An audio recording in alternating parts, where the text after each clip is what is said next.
Millionaire's bride forced his 8 months pregnant maid to clean the wedding floor and her shoes in front of everyone. But what the millionaire did next left the entire hall in shock. "Hi, my beautiful family. May the Almighty bless every woman with radiant health, endless peace, and a love that heals every wound. May He lift the mothers who carry us with sacrifice, strengthen the sisters who stand as our guides, comfort the wives who hold homes together with patience, and protect the daughters who fill our days with light. No woman among us should ever feel small or unseen, for in God's eyes she is strength, beauty, and the very soul of life. If your heart is true, write present. If your love is real, write, I am with Mr. Peter. Some nights are destined to rewrite the entire course of human hearts. And this was one of them. The rain hammered against the towering windows of the Atkinson mansion like nature's own percussion, each droplet carrying secrets that would soon unfold. Linda Glurpy moved through the marble corridors with practiced silence, her dark hands polishing surfaces that gleamed under crystal chandeliers worth more than most people earned in a lifetime. She had worked here for 3 years, invisible to most, essential to all, navigating the delicate balance between competence and invisibility that domestic staff perfected to survive.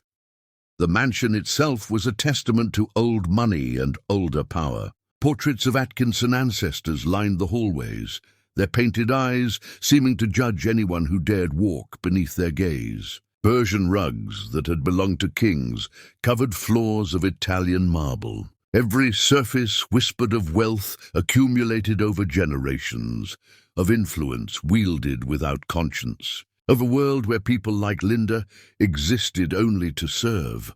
Craig Atkinson sat in his mahogany-paneled study, brandy untouched despite being poured an hour earlier, staring at contracts that represented millions of dollars but meant nothing to his restless soul. At 28, he commanded business empires that spanned continents but felt empty inside, like a man sleepwalking through a life designed by others. His mother Susan's constant demands for marriage to suitable society women had worn him thin, each potential bride more calculating than the last. Tonight felt different somehow, charged with an electricity that had nothing to do with the storm raging outside.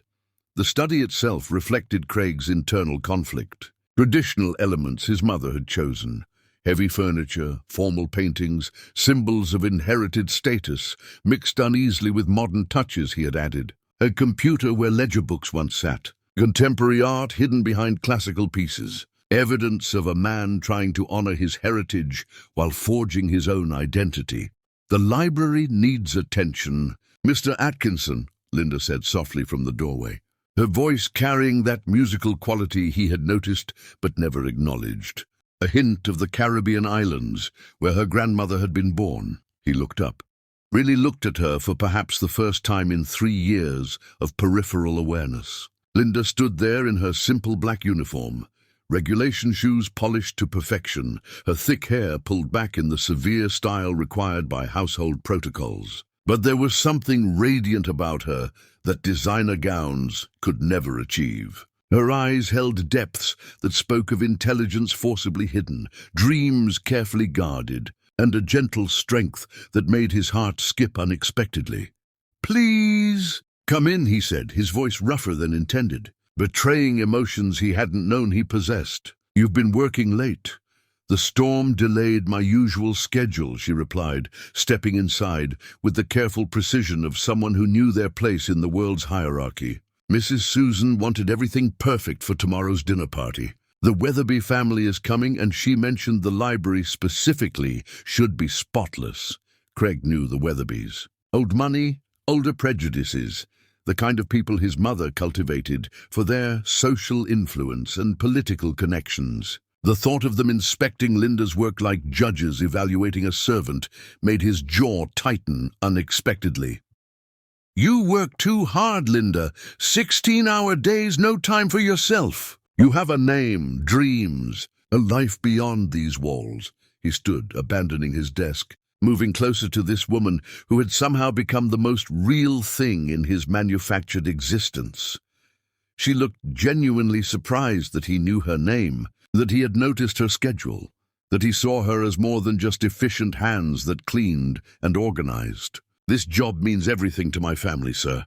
My mother's medical bills for her cancer treatment, my brother Marcus's college tuition at Howard University, my grandmother's mortgage payments. You're supporting them all alone." "Now, since my father passed 3 years ago, yes." Pride and vulnerability mixed in her voice, the dignity of someone who carried crushing responsibility without complaint. "He worked construction, saved every penny he could, but cancer doesn't care about savings accounts." Something fundamental shifted in Craig's chest as he absorbed the weight of her reality. Here was a woman carrying the world on her shoulders without complaint, sacrificing her own youth and dreams to keep her family afloat, while he lived in a golden cage of privilege and emptiness. He moved closer, drawn by something he couldn't name but recognized as essential. "You're remarkable," he said simply, the words carrying more weight than poetry. Linda's breath caught. No one had ever called her remarkable. She was used to being efficient, reliable, invisible, not remarkable. "Mr. Atkinson, I should go." "Craig, please, call me Craig." The request felt like a small rebellion against everything he had been taught about appropriate boundaries. The storm outside seemed to pause as their eyes met properly for the first time. In that moment, walls built by society, race, and class crumbled like paper in rain. He reached out, gently touching her face with fingers that trembled slightly. "I've been watching you," he admitted, his voice barely above a whisper. "Your kindness to the older staff when you think no one's looking. How you never complained despite working longer hours than anyone else. The way you make this cold house feel warm somehow, like there's actual humanity within these walls." "You shouldn't say such things," Linda whispered. But she didn't pull away from his touch. Her skin was soft, warm, alive in a way that made his gilded world feel artificial by comparison. "Why? Because of who I am or who you are. Because of who we both are. Because of what happens to people like me who forget their place in houses like this." Craig stepped closer, close enough to smell her simple soap instead of expensive perfumes, close enough to see the flecks of gold in her brown eyes. "Tonight we're just Craig and Linda, two people who found something real in a world full of pretense."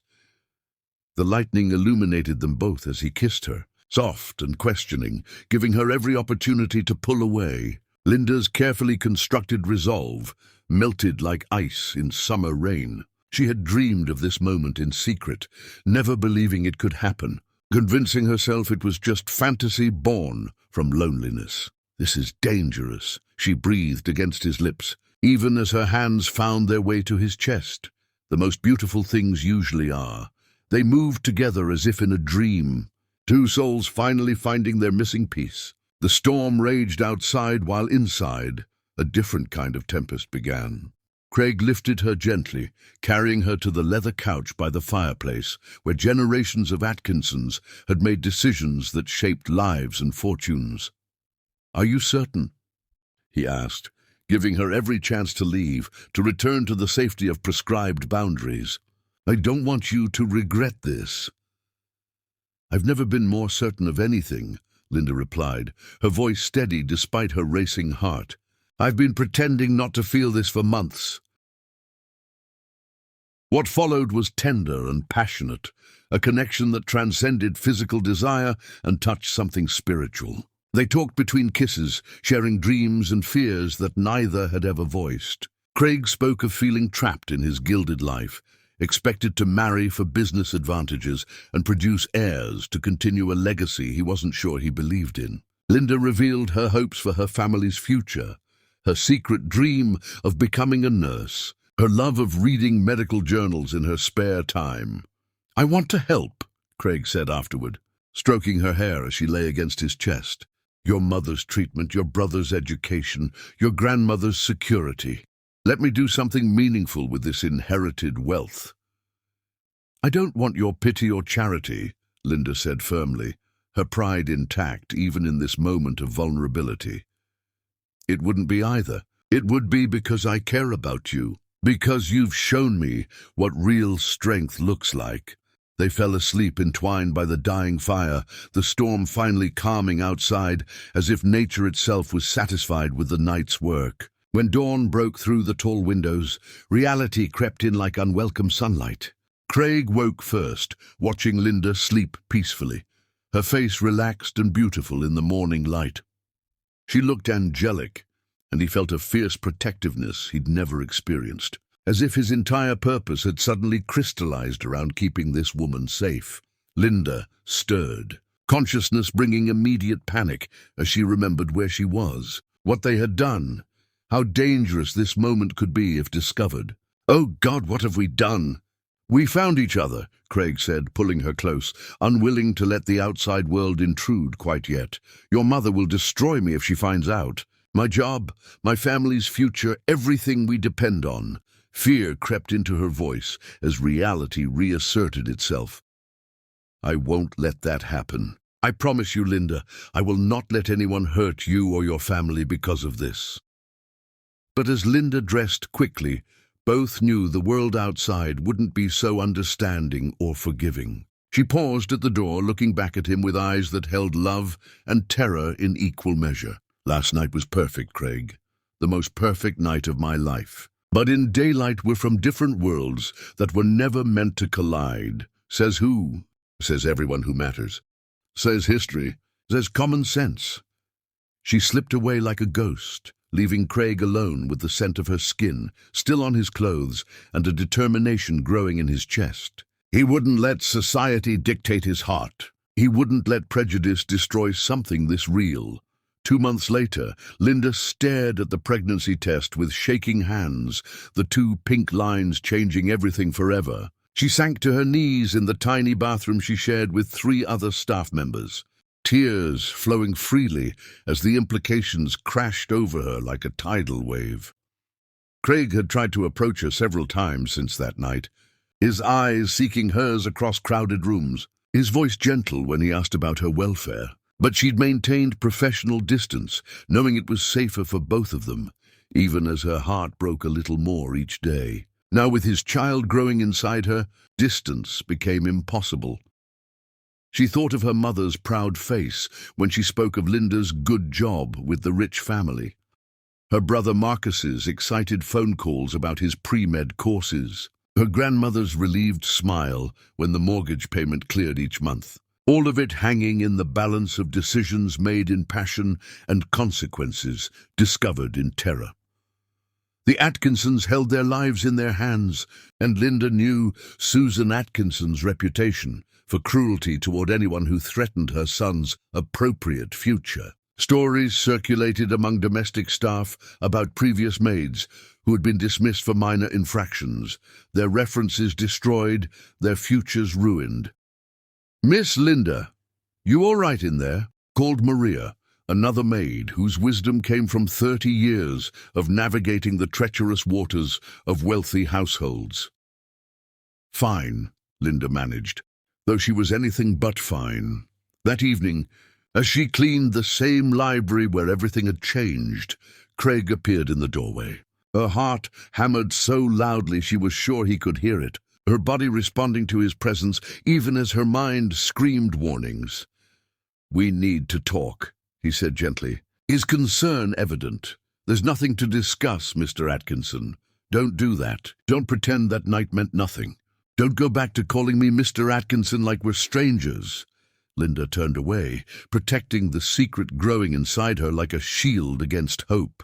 "It was a mistake. A momentary lapse in judgment that we both need to forget.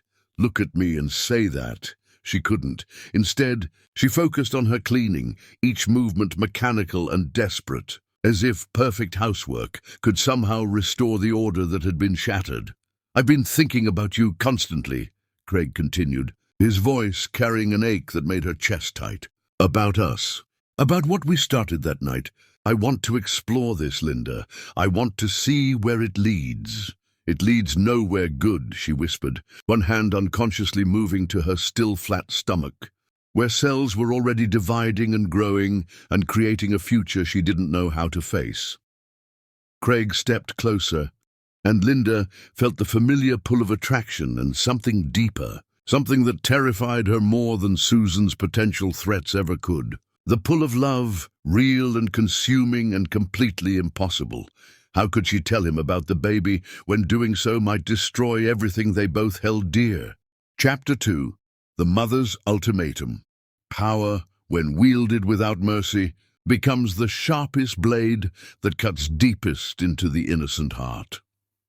Susan Atkinson stood at her bedroom window like a predator surveying her territory, her steel-grey eyes missing nothing in the empire she had built through decades of calculated moves and ruthless decisions. At 55, she was still striking, her blonde hair perfectly coiffed by stylists who flew in from New York, her Chanel suit immaculate despite the early morning hour, her posture radiating the confidence of someone who had crushed empires and destroyed lives with less effort than it took to sip her morning tea. The view from her window encompassed not just manicured gardens, worth more than most houses, but a carefully constructed world of influence and control. Every gardener, every security guard, every staff member represented a thread in the web of power she had woven around her family's interests. She knew their names, their weaknesses, their dependencies. Knowledge was power, and Susan Atkinson had made herself the most knowledgeable woman in her sphere of influence.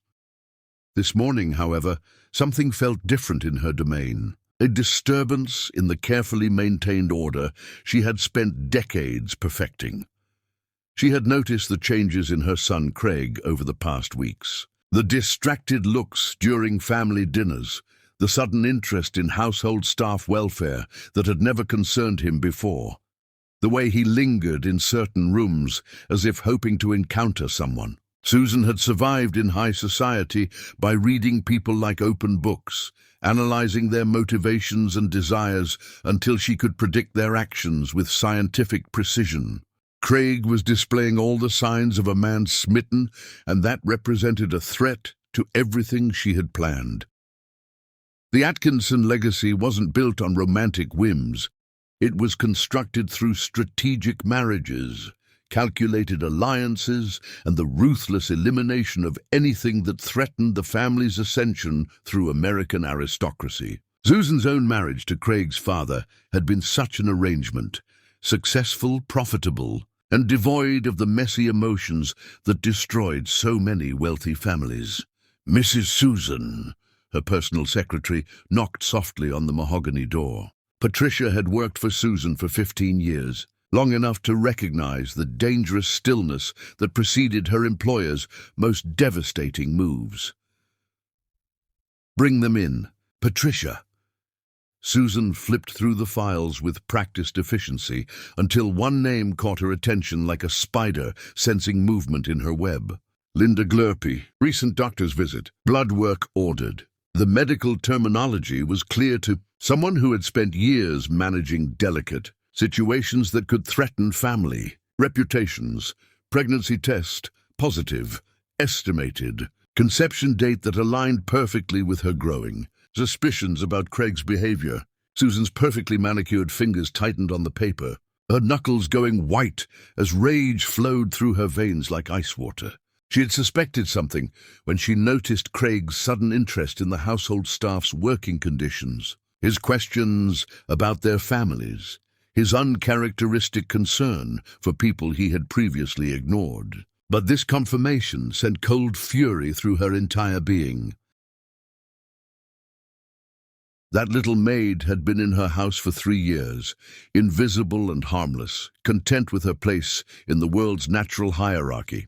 Until now, until she had somehow managed to catch the attention of the heir to one of America's greatest fortunes. "Patricia, bring Linda Glurpy to my study immediately. Cancel my 11 o'clock appointment. This may take some time." "Yes, Mrs. Susan. Shall I mention the reason for the meeting?" "Tell her it's regarding her employment review." "Nothing more. 20 minutes later, Linda stood before the imposing mahogany desk, her hands clasped tightly to hide their trembling. She had never been summoned to Susan's private study, a room designed to intimidate with its dark wood paneling, leather-bound legal books, and portraits of Atkinson ancestors who seemed to glare down with disapproval. The opulent space felt like a tribunal chamber where verdicts were delivered and fates decided. "Sit," Susan commanded, not looking up from the papers spread before her like evidence in a trial. Linda perched on the edge of the leather chair, every instinct screaming danger. Susan Atkinson's reputation for ruthlessness was legendary among the household staff. Stories circulated about previous employees who had crossed her, their careers destroyed with surgical precision, their references poisoned with subtle implications that made future employment impossible. "You've been with us 3 years?" Susan said finally, her voice deceptively calm, like the eye of a hurricane. "Hard-working, reliable, invisible. I valued those qualities in my domestic staff. Thank you, Mrs. Susan." Until now, Susan's eyes snapped up cold as Arctic ice, studying Linda with the intensity of a scientist examining a particularly dangerous specimen.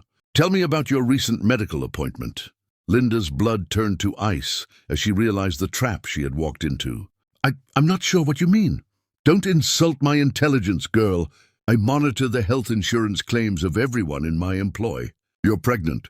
The words hung in the air like a death sentence. Linda's carefully constructed facade crumbled, and she fought back tears that threatened to spill, knowing that any display of emotion would only feed Susan's predatory instincts. "I can explain. No need for explanations. I know exactly what happened. My son has always had a weakness for charity cases, stray animals, lost causes. But this," Susan stood, moving around the desk like a circling shark, her heels clicking on polished wood with military precision. "This ends now. Mrs. Susan, please." "Please what? Please don't protect my family's interests. Please ignore the fact that some ambitious little maid has seduced my son in hopes of securing her financial future." Linda's mouth opened, but no words came. How could she defend herself against accusations that painted love as calculation, passion as manipulation? "Whose child is it?" Linda's mouth opened, but no words came. How could she lie about something so sacred, so beautiful? But how could she tell the truth when it would destroy everyone she loved? "I'm waiting for an answer." "It's not Mr. Craig's," Linda whispered, the lie burning her throat like acid, each word a betrayal of the love that had created the child growing within her.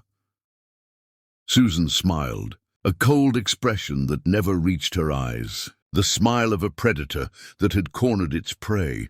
"Of course it isn't, because you're going to ensure it stays that way." "I don't understand." Susan returned to her chair, pressing a button on her desk. A large screen descended from the ceiling like a judgment from above, displaying photographs that made Linda's heart stop completely. Her mother in the hospital bed, fragile and connected to machines that beeped with electronic precision, monitoring a life that hung in the balance of expensive treatments. Her brother Marcus at college, unaware of the forces aligning against him, his bright smile frozen in a photograph taken during Parents' Weekend. Her grandmother's small house, where 3 generations lived together, the mortgage papers visible on the kitchen table where family meetings were held to discuss finances. "Beautiful family," Susan said conversationally, her voice carrying the casual cruelty of someone discussing the weather. "So dependent on the income you provide. Your mother's experimental treatment costs $30,000 monthly, cutting-edge therapy that her basic insurance doesn't cover. Your brother's scholarship covers tuition, but not living expenses, books, or the research opportunities that will make him competitive for medical school. Your grandmother's mortgage has 6 months before foreclosure proceedings begin." Linda's hands shook violently as the full scope of her vulnerability was laid out like pieces on a chessboard. "Please don't hurt them. I have no intention of hurting anyone. Violence is so messy, so unnecessary, when more elegant solutions exist. as long as you follow simple instructions. The photographs changed, showing Craig's business partners, social connections, political allies. A web of power and influence that stretched across continents, representing billions of dollars in combined assets and the ability to shape policy, control markets, and destroy lives with casual efficiency. My son will inherit the largest private fortune in the state when he reaches 30, just 2 years from now. His future wife will be chosen from our social circle, selected for her ability to enhance our family's position and produce heirs who will continue our legacy. Do you understand what I'm telling you? Yes, Linda whispered, her voice barely audible. If you claim this child is Craig's, I will destroy your family so thoroughly that recovery will be impossible. Your mother will lose her treatment. I'll personally ensure that her insurance claim is denied and no other facility will accept her case. Your brother will be expelled on fabricated charges of academic dishonesty that will follow him for life. Your grandmother will lose her home, and every member of your family will be blacklisted from employment in this city. Tears flowed freely now, but Linda remained silent, paralyzed by the scope of the threats and the casual way they were delivered. However, Susan continued, her voice softening deceptively like poison disguised as medicine, if you continue as you have been, denying any connection between this pregnancy and my son, your family's security is guaranteed. Your mother's treatment continues indefinitely. Your brother graduates with honors and receives recommendations for the best medical schools. Your grandmother keeps her home and receives a comfortable pension to supplement her social security. What if Craig asks directly? Susan's smile turned predatory, her eyes glittering with malicious satisfaction. Then you lie, convincingly. You tell him the father is some boyfriend who abandoned you, create a believable story about a relationship that ended badly. You beg for his understanding as your employer, nothing more.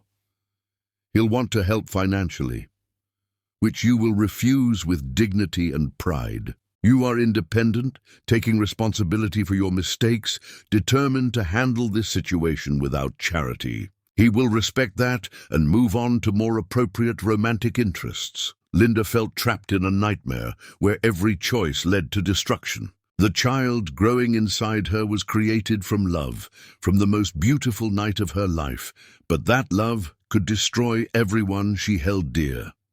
I need time to think. You have no time. Craig has been asking questions about your welfare, showing concern that goes beyond appropriate employer interest. This ends today, or the consequences begin immediately.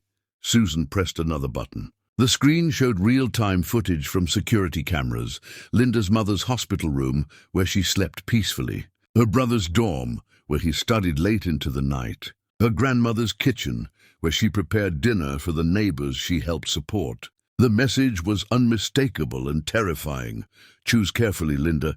Your family's future depends on your next words. Lives literally hang in the balance of your decision. Linda closed her eyes, thinking of Craig's gentle touch, his whispered promises, the way he had looked at her like she was precious and valuable instead of invisible and disposable. Then she thought of her mother's labored breathing during the bad days, her brother's dreams of becoming a doctor like their father had wanted to be, her grandmother's tearful pride when Linda got this prestigious job. I understand, she said finally, each word a nail in the coffin of her happiness. The baby isn't Mr. Craig's, and if he asks directly, I'll lie. Susan nodded approvingly, her satisfaction evident in the way she relaxed back into her chair. Smart girl, practical. Your father would be proud of the sacrifice you're making for your family's welfare. Linda stood on unsteady legs, each step toward the door feeling like a betrayal of everything beautiful that had happened between her and Craig.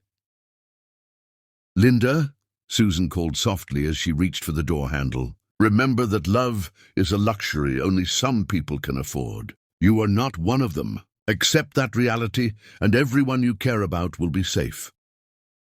That evening, Linda sat in her tiny room, one hand on her growing belly, the other clutching her phone. Craig had sent 3 messages asking to meet, each one more concerned than the last. She typed and deleted responses, each word feeling like another betrayal of the connection they had shared. Finally she typed, "Mr. Atkinson, please understand that what happened between us was inappropriate and unprofessional. I take full responsibility and ask that we maintain professional boundaries going forward. I hope you can respect this request." She hit send before she could change her mind, then buried her face in her pillow to muffle her sobs, knowing she had just destroyed the only real love she had ever experienced. Downstairs in his study, Craig stared at the message, confusion and hurt warring in his chest. Something was wrong, fundamentally terribly wrong. The Linda who had melted in his arms, who had trusted him with her body and soul, wouldn't write such cold, formal words. But what could have changed between then and now? Chapter 3. The Arranged Engagement. Sometimes the cruelest prisons are built from golden expectations and lined with silk-covered chains.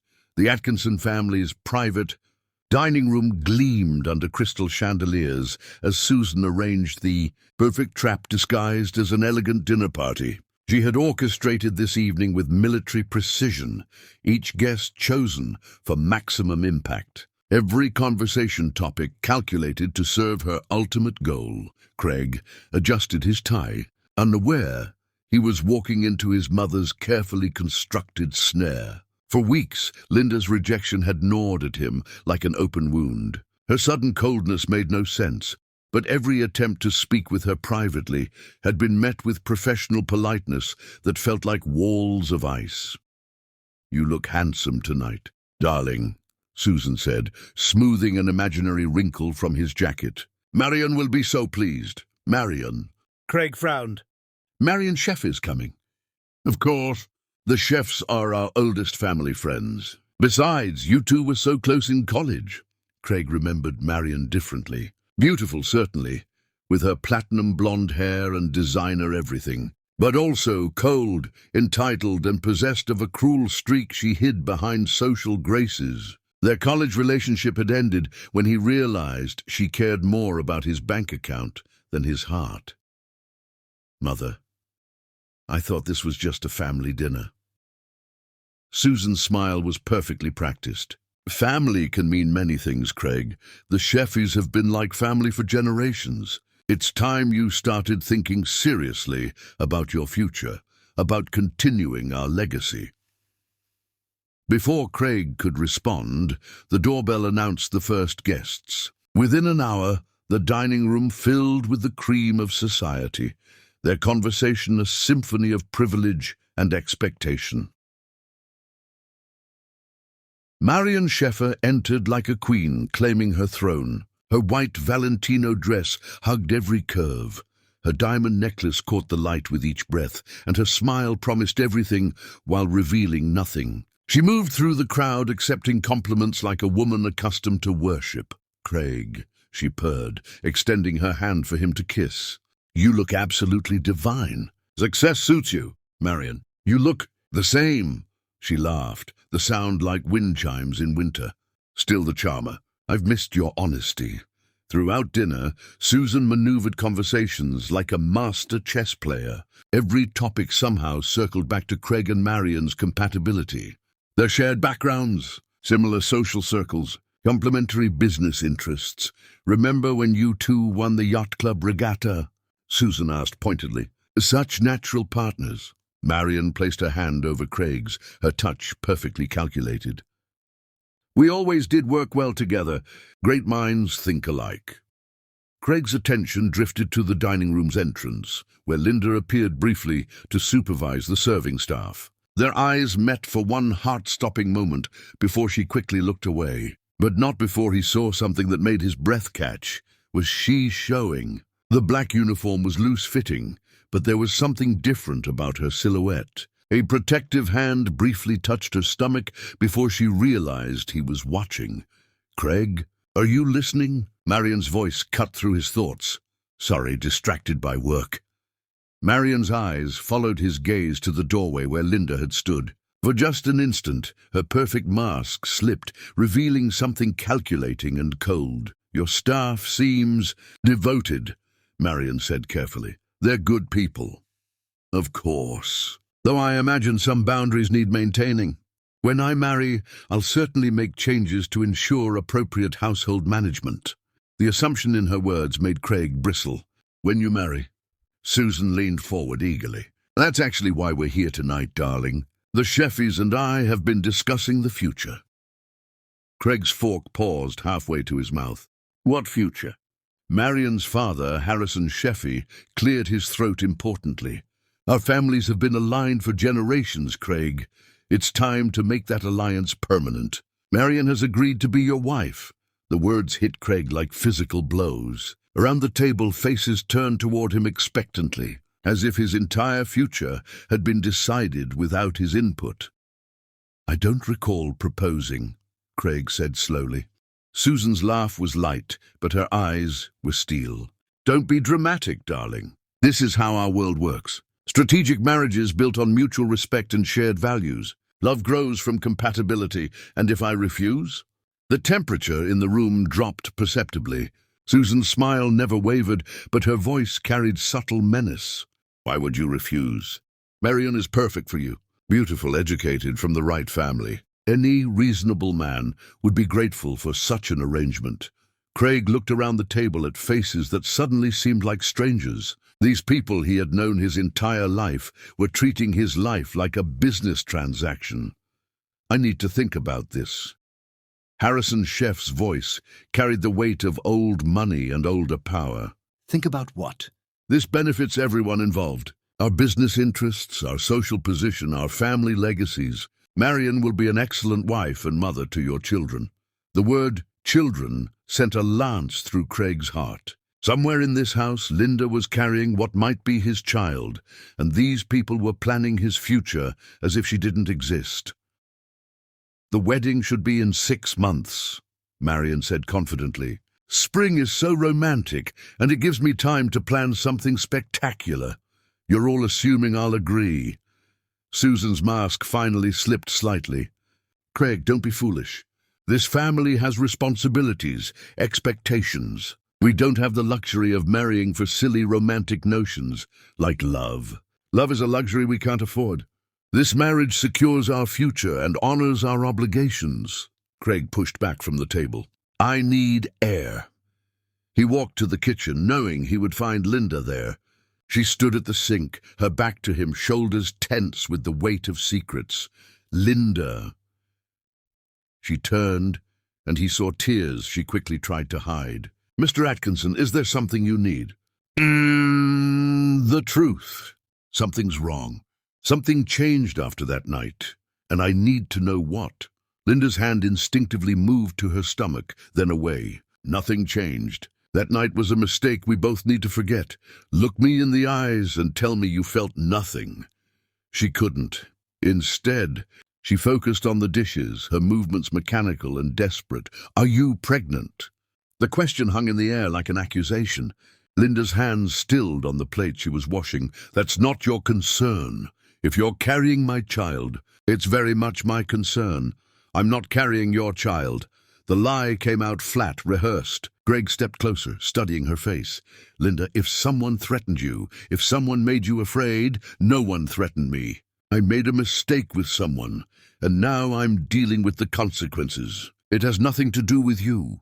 From the dining room, Marion's laughter carried like breaking glass. Linda flinched at the sound.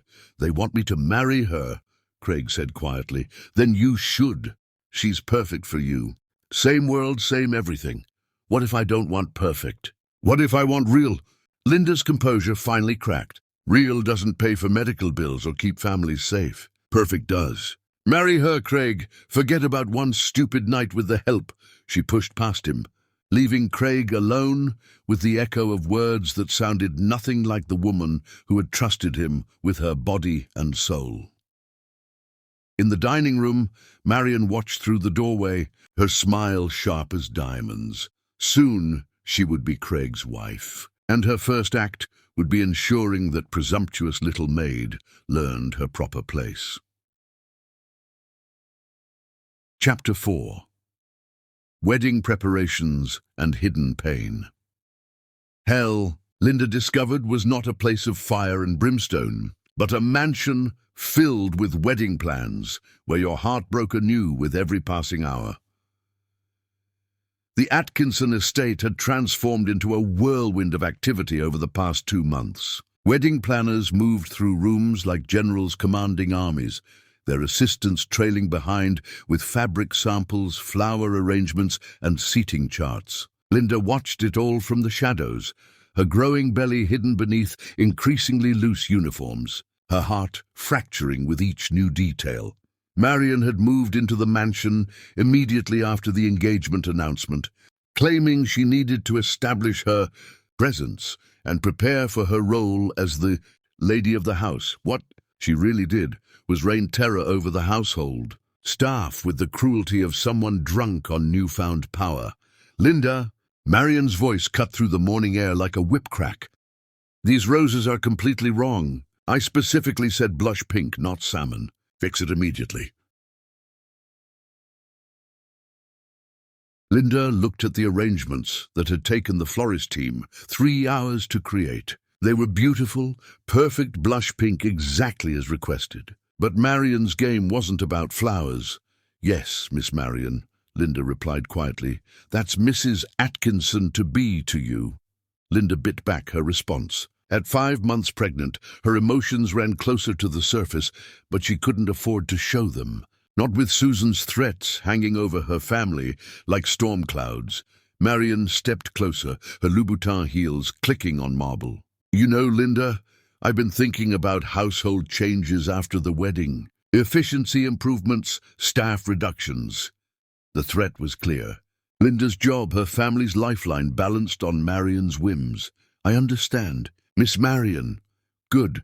Now fix those flowers before I lose my patience entirely. As Marion glided away, Linda felt the baby kick, as if responding to the stress in her mother's voice. She placed a protective hand on her belly, whispering softly, It's okay, little one. Mama will keep you safe. Talking to yourself now? Linda spun to find Craig in the doorway, his face unreadable. He had grown thinner over the past months, his eyes holding a haunted quality that made her heart ache. Mr. Atkinson, I was just adjusting the floral arrangements. They look perfect to me. Miss Marion has specific preferences. Craig moved closer, and Linda fought the urge to step back. Being near him was agony and ecstasy combined, her body still responding to his presence, despite everything that had happened. You're showing now, he said quietly. Linda's arms instinctively wrapped around her middle. At 5 months, hiding her pregnancy was becoming impossible. Despite loose clothing and careful positioning, it's not your concern. Everything about you is my concern. The tenderness in his voice nearly broke her resolve. Don't say things like that.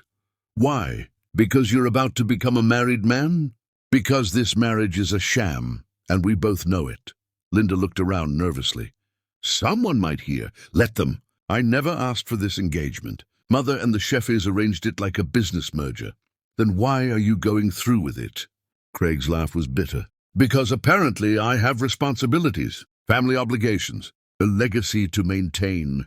He paused, studying her face. The same reasons you won't tell me who the father of your baby is. Linda's heart hammered. There's nothing to tell. I don't believe you. Your belief isn't required. They stood in charged silence, 2 people drowning in secrets and longing. Craig reached toward her face, then stopped, his hand falling to his side. I dream about you, he said quietly. Every night. That night in the library, how you felt in my arms, the way you looked at me like I mattered. Craig, please. Do you dream about me? The question hung between them like a bridge neither dared cross. Linda's eyes filled with tears she couldn't shed. Dreams don't pay for medical treatments or college tuition or mortgages. So you admit you dream about me? Before Linda could respond, Marion's voice echoed through the hallway. Craig, darling, where did you disappear to? The caterer needs final menu approval. Craig's jaw tightened. we're not finished talking." "Yes, we are," Linda whispered, turning back to the flowers. Marion appeared in the doorway like a vision in white silk, her smile bright and possessive. "There you are." And Linda still fussing with those flowers. "They're just arrangements, not the crown jewels. They need to be perfect for your special day," Linda replied diplomatically. Marion's smile turned sharp. "Everything needs to be perfect. Craig and I have such high standards." She slipped her arm through Craig's possessively. "Don't we, darling?" Craig looked at Linda one last time before allowing Marion to pull him away. "Yes, perfect." That evening, Linda sat in her small room, one hand on her growing belly, the other holding a letter from her brother Marcus. He was thriving at college, his grades excellent, his future bright. Her mother's latest test results showed the experimental treatment was working. Her grandmother had sent a photo of her garden in full bloom. Everything Susan had promised was coming true. Her family was safe, healthy, progressing. All it cost was Linda's heart and the truth about her child's paternity. A soft knock interrupted her thoughts. "Come in." Maria, the senior housekeeper, entered with a cup of tea. "You look tired, Mija." "Just wedding stress." Maria sat beside her on the narrow bed. At 60, she had worked for the Atkinsons for 30 years and seen everything. Her dark eyes were kind but knowing. "I've watched you these past months," Maria said gently. "Watched how you protect your belly when you think no one's looking. Watched how your eyes follow Mr. Craig. Watched how his eyes follow you." Linda's breath caught. "Maria, I've also watched Mrs. Susan, seen her cruelty to girls who dared dream above their station. 20 years ago there was another maid, young, beautiful, pregnant. She claimed Mr. Craig's father was the father." Linda's heart stopped. "What happened?" "She disappeared one night. Her family moved across the country suddenly. Word was they came into money, but the girl was never seen again." The message was clear. Linda wasn't the first to face Susan's ultimatums, and she wouldn't be the last. "Some prisons have golden bars," Maria continued, "but they're still prisons." After Maria left, Linda stood before her tiny mirror, studying her reflection. Her body was changing, growing round with Craig's child, but her spirit felt hollow. In 3 days, she would watch the man she loved marry another woman, and she would keep her silence to protect everyone she held dear. She pressed both hands to her belly, feeling the baby's movement. "Your daddy loves us," she whispered. "But sometimes love isn't enough to overcome the walls society builds. Forgive me for the choice I'm making." Outside her window, the mansion glowed with preparation lights. Staff working through the night for a wedding that would destroy the only real love she had ever known. In just 72 hours, Craig Atkinson would belong to Marion Scheffe forever, unless something miraculous happened to change everything. Chapter 5. The Wedding Day Humiliation. Some moments are designed by fate to reveal the true character of human souls, stripping away pretense until only truth remains naked and terrible in its absolute clarity.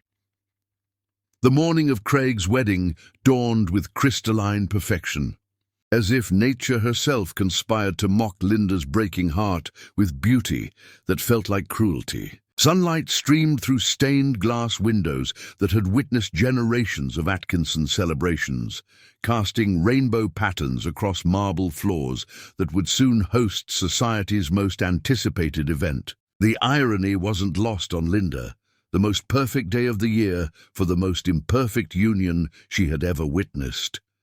Linda moved through her duties like a ghost haunting her own life, each step a reminder of dreams that could never be. At 7 months pregnant, her condition was becoming impossible to hide, despite the loose black uniform and careful positioning that had become second nature. The baby had grown active lately, responding to her stress with kicks and movements that sometimes took her breath away, as if he too understood that today would change everything forever.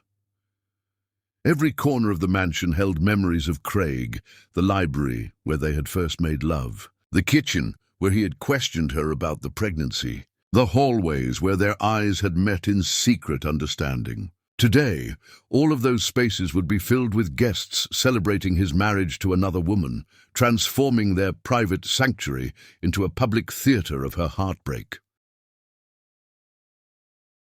The grand ballroom had been transformed into something that belonged in fairy tales, a cathedral of white roses and crystal that represented more money than most people saw in lifetimes. 200 of society's most influential guests would witness Craig Atkinson pledge his life to Marion Scheffe, sealing a union built on business interests and family expectations rather than the love that now seemed like a forbidden luxury.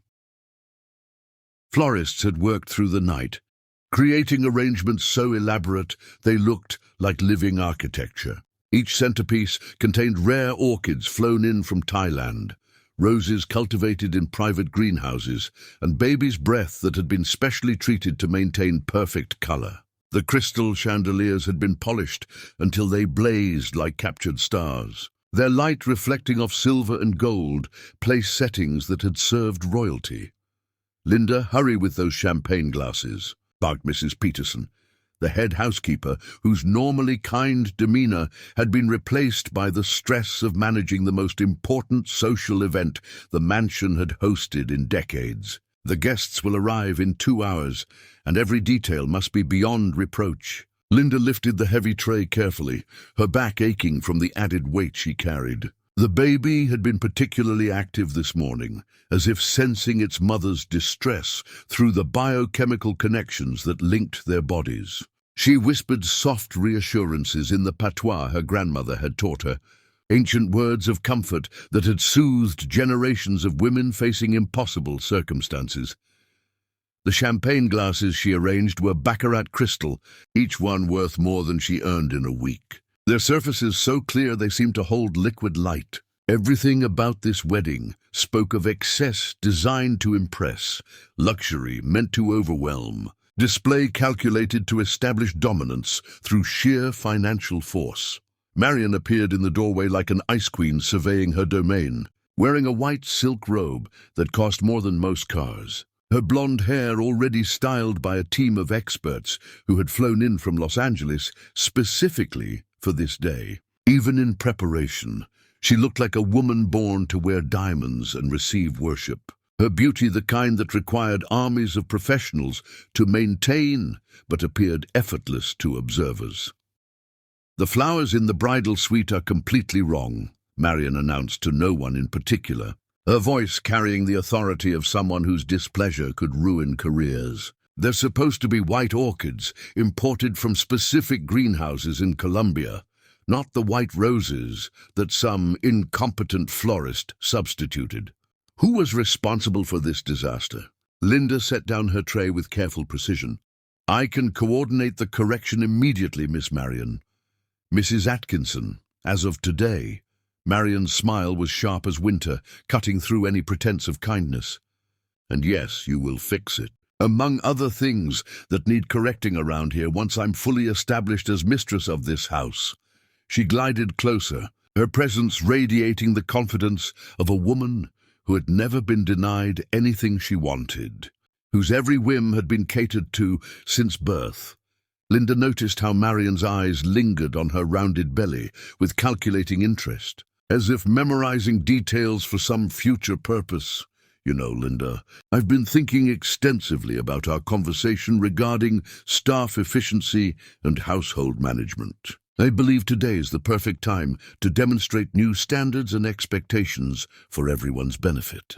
Before Linda could respond, Marion deliberately knocked over a crystal champagne flute with a casual gesture that appeared accidental but was clearly intentional. The glass shattered against the marble floor, sending shards scattered across a wide area in a pattern that would be impossible to clean quickly. The sound rang through the ballroom like a gunshot, drawing attention from every staff member within hearing. "Oh my," Marion said with mock concern, her voice carrying just enough volume to ensure nearby workers heard every word. "How terribly clumsy of me. These accidents do happen when one is excited about such an important day." She turned to Linda with eyes that glittered like the broken glass, coldness masquerading as authority. "Clean this up immediately, Linda, and be thorough. I don't want any of our distinguished guests injured by missed pieces when they arrive for the reception." Linda looked at the scattered shards, then at Marion's expectant face. The request was reasonable on its surface, but loaded with malicious intent that only Linda could fully understand. "Of course. I'll get the proper cleaning equipment and have this cleared safely within minutes." "No," Marion's voice cut like ice, sharp and commanding. "On your hands and knees. Every piece must be picked up by hand to ensure nothing is missed. Brooms and dustpans might push small fragments into corners where they could cause injury later." The demand hung in the air like poison, its true nature immediately clear to everyone within earshot. Around them, other staff members had stopped their preparations to watch, their faces reflecting shock at the casual cruelty being displayed. This wasn't about safety or thoroughness. This was about power, about humiliation, about establishing dominance through degradation. "Miss Marion, in my condition, getting on the floor would be extremely difficult and potentially unsafe." "Difficult?" "Yes, I imagine it would be." Marion's smile never wavered, but her eyes grew colder with each word. "But that's what happens when people make poor choices and find themselves in compromising positions. Surely the welfare of our guests is more important than your temporary discomfort." Linda felt the baby kick frantically, as if responding to her elevated stress and the injustice of the situation. Her hands instinctively moved to protect her belly, a gesture that didn't go unnoticed by Marion or the growing audience of wedding guests who had arrived early, drawn by curiosity about the commotion they could hear from the entrance hall. "I can clean it properly and thoroughly with appropriate tools in less time. I gave you a direct order." "Linda," Marion's voice turned arctic, carrying the weight of generations of privilege and entitlement. "Unless you're refusing to do your job. Because that would be grounds for immediate dismissal, wouldn't it? And dismissal would affect not just you, but your family's security as well." The threat was crystal clear, delivered with surgical precision. Linda's job, her family's security, everything Susan had promised in exchange for her silence, all balanced precariously on this moment of calculated cruelty designed to break her spirit publicly. Linda looked around the ballroom, now filling with early arriving guests who seemed fascinated by the drama unfolding before them. Society photographers adjusted their cameras instinctively, recognizing a moment that would define the day. Everything was being witnessed, recorded, made permanent by people who would remember this humiliation long after the wedding itself was forgotten. With movements that spoke of dignity maintained despite impossible circumstances, Linda sank to her knees carefully, her pregnant belly making the position awkward and painful. The marble floor was cold and unforgiving against her knees, each surface perfectly polished and harder than stone. She began picking up glass shards with hands that shook despite her efforts to maintain composure, each piece cutting into her pride as surely as if it cut her skin. "More thoroughly," Marion commanded from above, her satisfaction barely concealed behind a mask of concerned supervision. "I can see pieces you've missed near the wall. We can't have wedding guests stepping on glass fragments." Linda bent forward, her advanced pregnancy making the position nearly impossible, without causing pain that shot through her back like lightning. Tears she couldn't suppress began falling, splashing onto the marble and mixing with glass fragments in a pattern that seemed to symbolize everything broken in her world. Her back screamed in protest, but she continued, driven by desperation, and the knowledge that her family's future depended on her complete submission to this humiliation. Around the ballroom, guests whispered among themselves with the excited energy of people witnessing drama that would fuel gossip for months. Some looked genuinely uncomfortable at the spectacle. Others seemed fascinated by the display of power and degradation. Marion stood like a queen observing a peasant's punishment, her satisfaction growing more obvious with each moment of Linda's suffering. "Lower," Marion instructed with authority that brooked no argument. "You're not getting the smaller pieces near the floor molding. Attention to detail is what separates professional service from amateur effort." Linda's breath came in ragged gasps as she struggled to comply, her body protesting every movement, while her spirit crumbled under the weight of public humiliation. The baby kicked frantically inside her, as if trying to help its mother escape this nightmare that seemed designed to break her completely. Her uniform stretched tight across her belly, making her condition obvious to everyone watching and adding another layer of vulnerability to her degradation.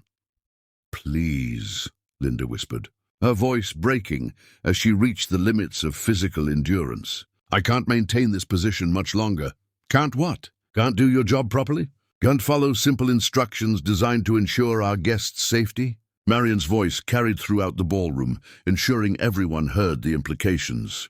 "Perhaps this position isn't suitable for someone in your condition. Perhaps we need to reconsider whether you're capable of meeting our standards."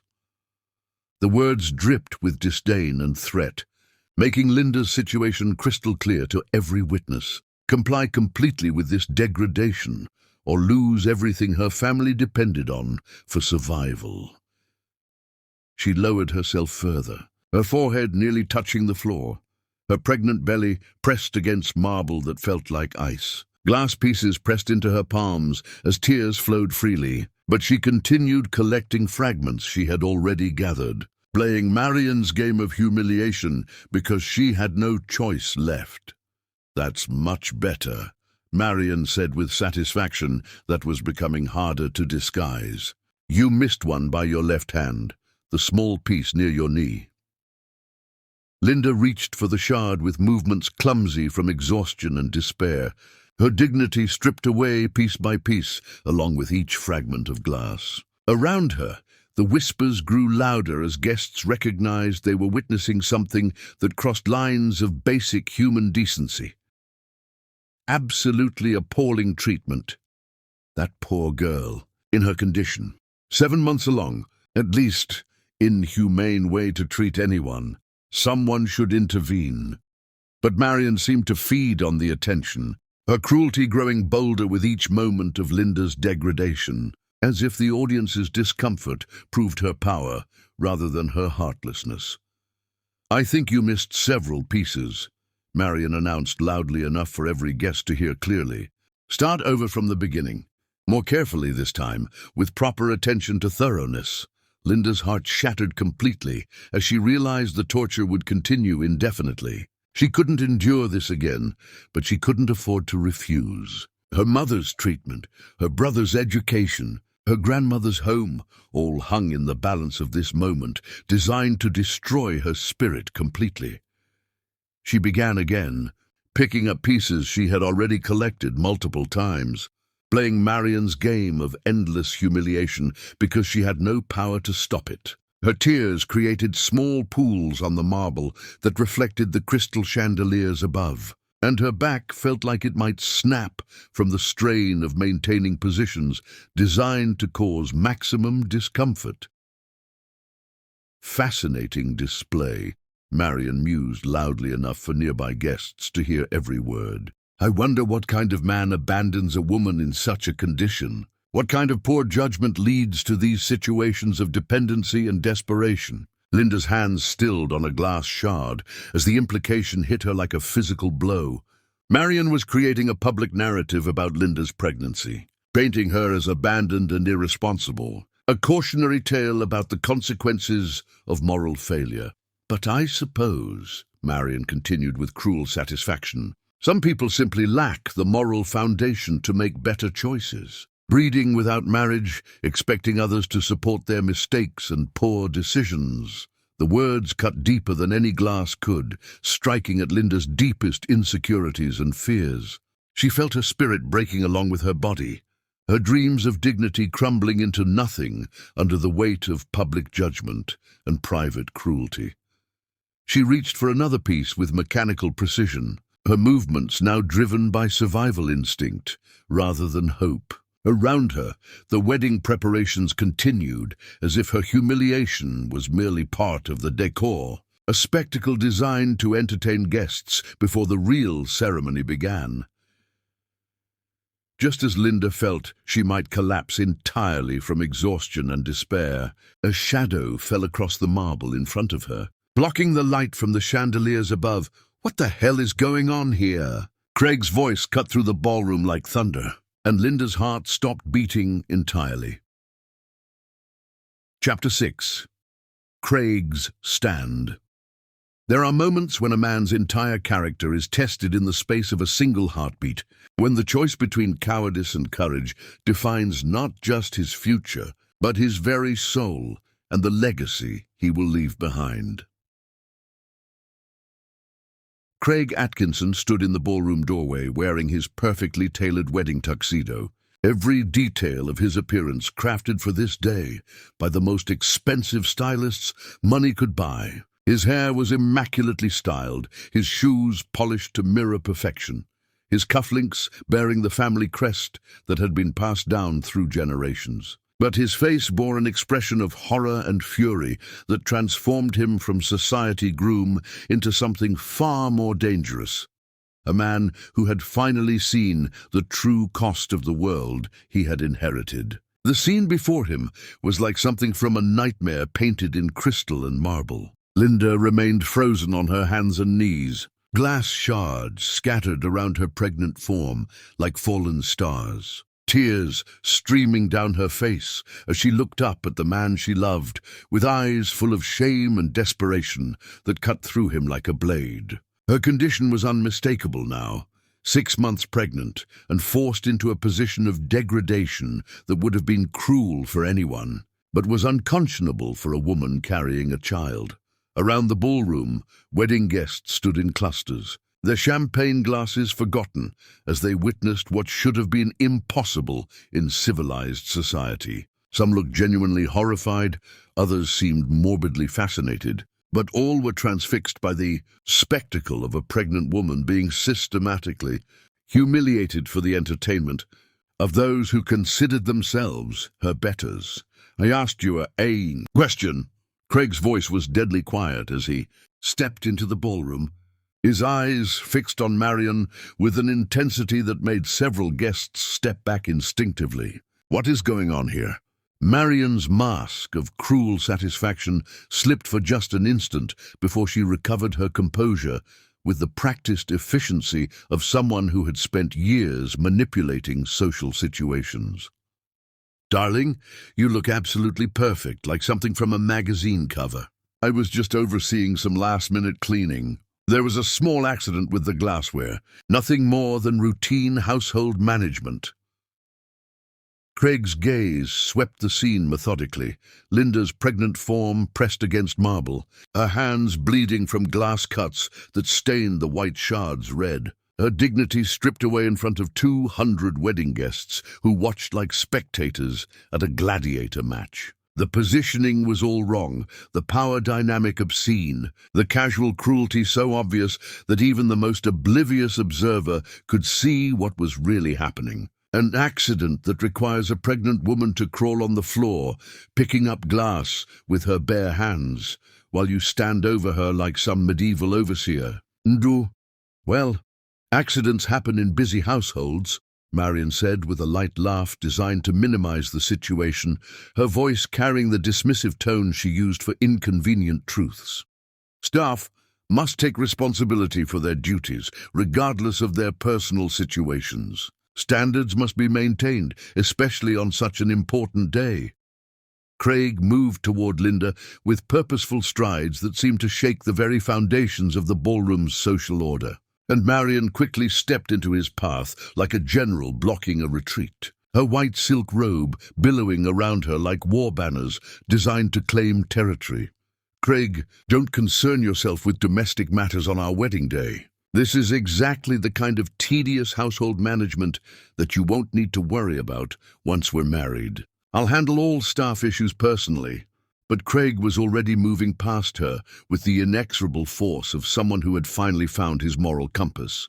Kneeling beside Linda on the marble floor, without regard for his tuxedo that cost more than Linda's annual salary, The expensive fabric pressed against the cold stone without hesitation. Designer wool accepting the same indignity that had been forced on an innocent woman.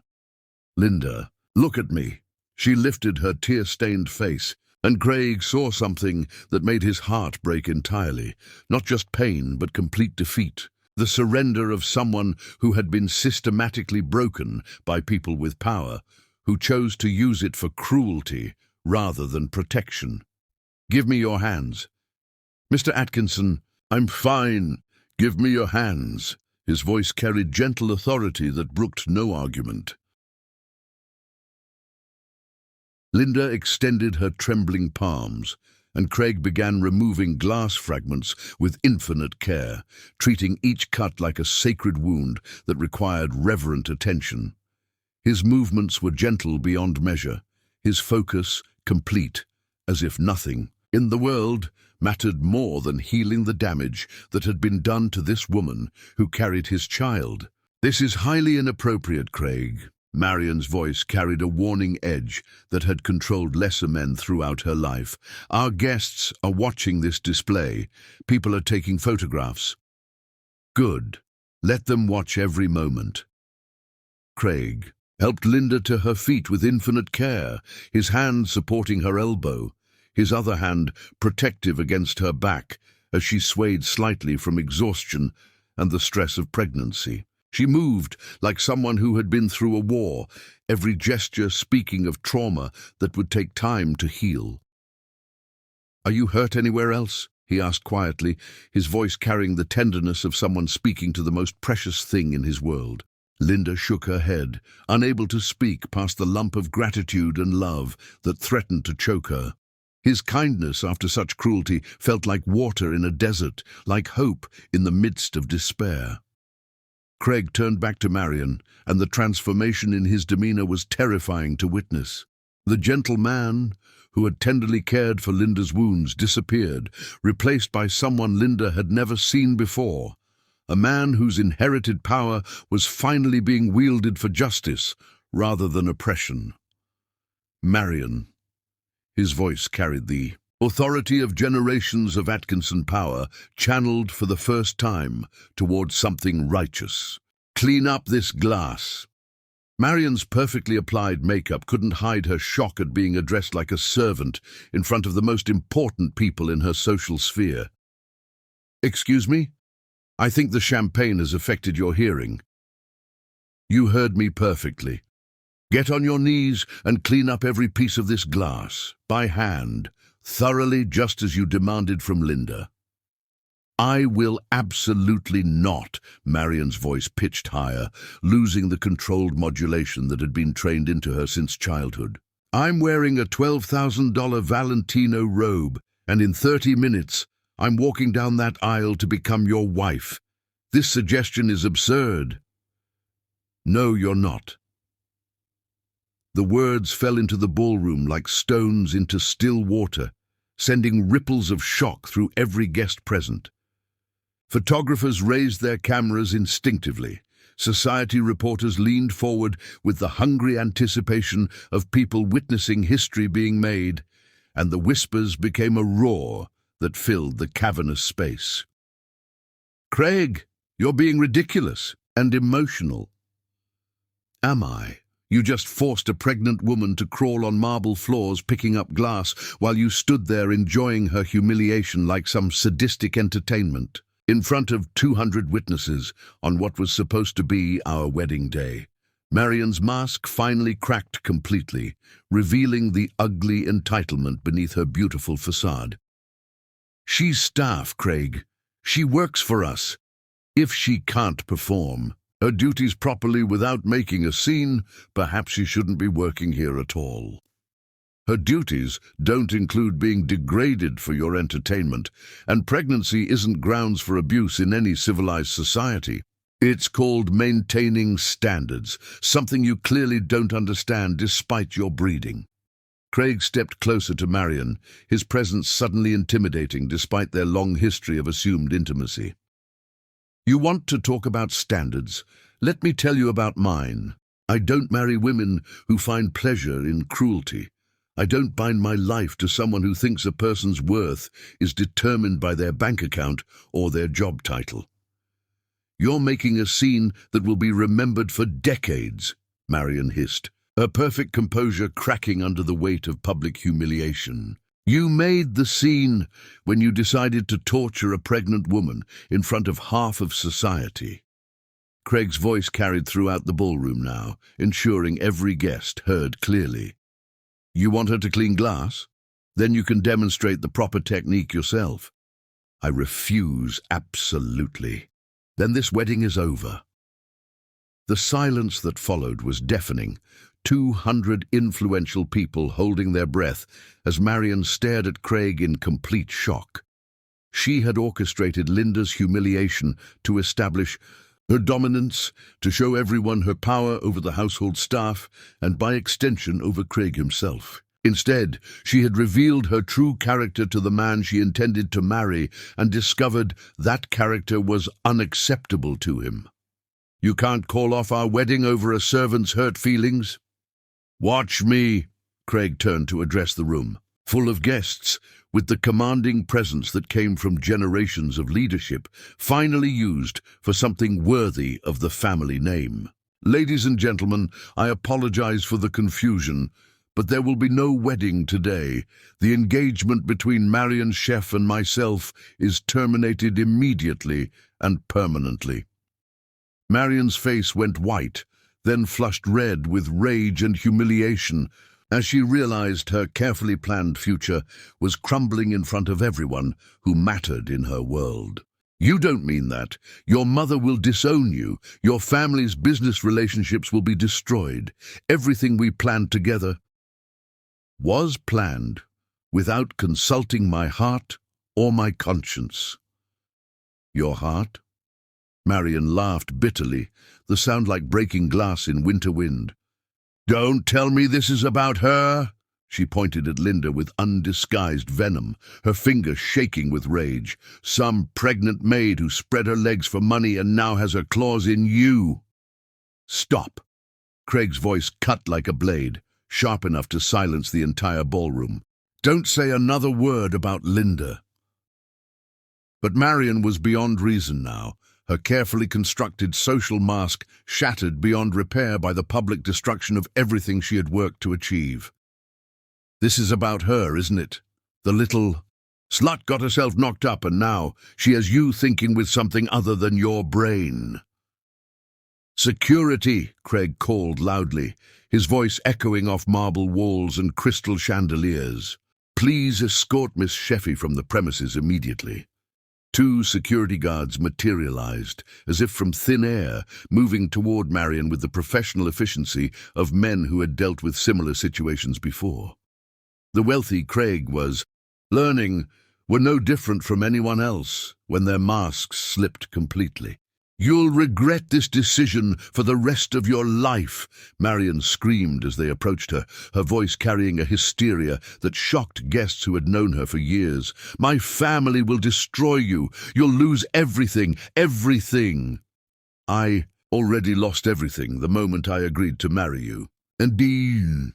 As the guards escorted a shrieking Marion from the ballroom, her threats and curses echoing through hallways that had witnessed generations of Atkinson family drama, Craig turned back to Linda, who stood in the midst of scattered glass and shattered dreams, looking like she might collapse from the emotional whiplash of the last few minutes.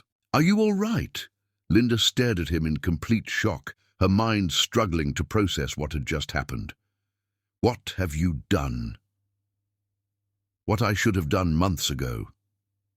Around them, guests buzzed with excitement and gossip that would fuel society conversations for decades. The social event of the season had just become the scandal of the century, and every person present knew they had witnessed something that would be discussed in drawing rooms and country clubs for generations. Photographers snapped pictures frantically, capturing images that would appear in society pages across the continent, while reporters scribbled notes about the most dramatic wedding cancellation in recent memory. The story would be told and retold, growing in the telling until it became legend. Susan Atkinson appeared at the ballroom entrance like a storm front given human form, her face a mask of controlled fury as she surveyed the chaos that had once been her perfectly orchestrated social coup. Her appearance commanded attention despite the dramatic events that had preceded it, her presence still powerful enough to silence conversations and draw every eye in the room.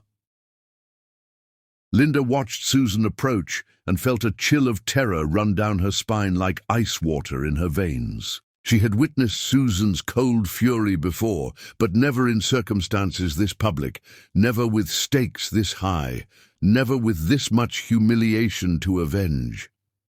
"Craig," she whispered urgently, her voice carrying fear that cut through his protective instincts like a knife. "Your mother." Craig followed her gaze and saw Susan moving toward them with the inexorable force of justice delayed but not denied, her anger palpable even from across the crowded ballroom. "Let me handle her." But Linda knew better than anyone what Susan Atkinson was capable of when her plans were destroyed so publicly, so thoroughly, so completely. The real battle was just beginning, and this time there would be no mercy for anyone who stood in Susan's way. Chapter 7. The Truth Unveiled. Hell hath no fury like a socialite matriarch whose carefully orchestrated plans have been destroyed in front of everyone who matters in her world. Susan Atkinson moved through the chaos of the disrupted wedding reception, like a queen surveying a battlefield littered with her fallen ambitions. Her steel-grey eyes swept over the scattered guests, the abandoned champagne glasses, the whispered conversations that would fuel society gossip for months to come.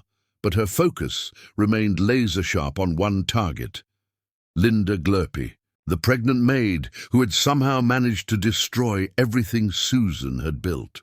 The ballroom was emptying rapidly as guests departed, their appetite for drama satisfied, but their social calendars now requiring immediate revision. The Atkinson Scheffe wedding had been the social event of the season, until it became the scandal of the decade.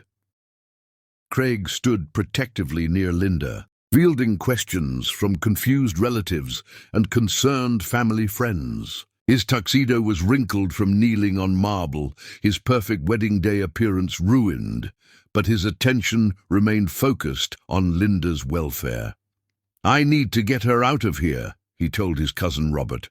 "She's exhausted and hurt. Craig, you need to speak with your mother. She's been standing by the window for 10 minutes, and she looks like she's planning someone's execution." Linda heard the exchange and felt ice water replace the blood in her veins. She had witnessed Susan's cold fury once before, in that opulent study where her life had been forever changed. This time would be worse, because the stakes were higher and the humiliation more public. "I should go to my room," Linda said quietly. "You're not going anywhere alone," Craig replied. "Not after what you've been through today. Mr. Atkinson, you don't understand. I understand perfectly. Someone has been threatening you, forcing you to lie, making you afraid. And I'm going to find out who and why."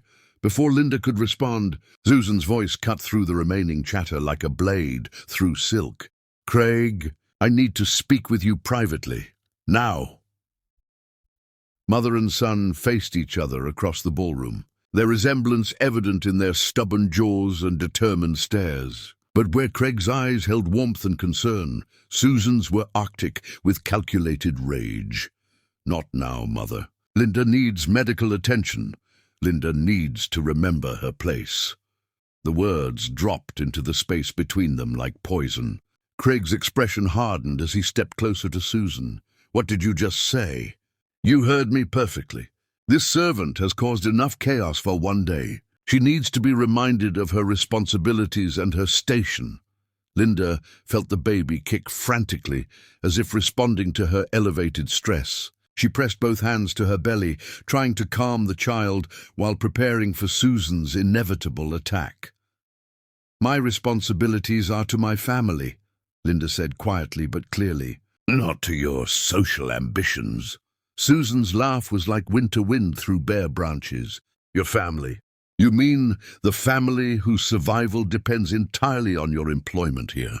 The mother whose medical treatment I personally ensure is funded. The brother whose college education I subsidize. The grandmother whose mortgage payments I guarantee. Each word hit Linda like a physical blow, but they also revealed something crucial. Susan was admitting to her manipulations in front of Craig. Mother, what are you talking about? Craig's voice carried confusion and growing suspicion. Susan seemed not to care that she was exposing her machinations. Her fury overwhelmed her usual careful discretion. I'm talking about cleaning up the mess you've created by cancelling your wedding over some pregnant servant girl who doesn't know her place. Susan, please, Linda whispered, knowing what was coming. Please what? Please don't tell him how you've been lying about your pregnancy. Please don't explain how you denied it was his child to protect your family's security. The words exploded across the ballroom like bombs. Craig froze completely, his face draining of color as the implications hit him. What did you just say? Susan realized too late that her anger had revealed too much, but she was beyond caring now. Her perfect world was crumbling, and she wanted someone to pay. I said this little gold digger has been lying to you for months. She's carrying your child, but she's been pretending it belongs to some imaginary boyfriend because I made it clear what would happen to her family if she told the truth. Linda felt the world spinning around her. Her deepest secret, the lie that had torn her heart apart daily, was now exposed in the cruelest possible way. Is that true? Craig's voice was barely above a whisper. Linda, is the baby mine? Linda looked at his face, seeing hope and heartbreak and desperate need for truth. Then she looked at Susan, seeing the cold promise of destruction that still held her family hostage. Answer him, Susan commanded. Tell him how you've been manipulating him with your silence. Tell him how you chose money over honesty. I chose survival, Linda replied, her voice stronger than she felt. I chose my mother's life over my own happiness. I chose my brother's future over my own heart. Craig stepped closer, his hands reaching toward her but stopping just short of contact. Linda, please, just tell me the truth. Is this baby mine? Linda closed her eyes, feeling the weight of months of lies and secrets crushing down on her. When she opened them again, tears were flowing freely. Yes, she whispered. The baby is yours, Craig. I've been lying because your mother threatened to destroy my family if I told you the truth. The admission hung in the air like a bridge between them.